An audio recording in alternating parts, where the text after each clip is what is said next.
സ്വതോപരിതമായിട്ടുള്ള ചർച്ചകൾ. അപ്പൊ കേരളത്തില് സൈലന്റ് മൂവ്മെന്റ് വലിയ മാറ്റങ്ങൾക്ക് അന്ന് പ്രധാന ട്രേഡ് യൂണിയൻ അതിനെതിരായിരുന്നു, മറ്റുള്ളവർക്കെതിരായി. ഞാൻ ഈ കഥ പറഞ്ഞത്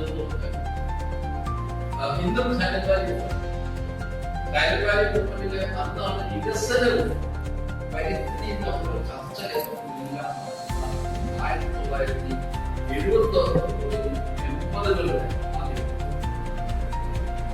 MGK മേനോൻ എന്ന അന്നത്തെ കേന്ദ്ര സയൻസ് മന്ത്രിയാണ് ഇന്ദിരാഗാന്ധി പറഞ്ഞിട്ട് അങ്ങനെയാണ് ഇന്ത്യയിലെ തന്നെ ആദ്യത്തെ നാഷണൽ പാർക്ക് സൈലന്റ്.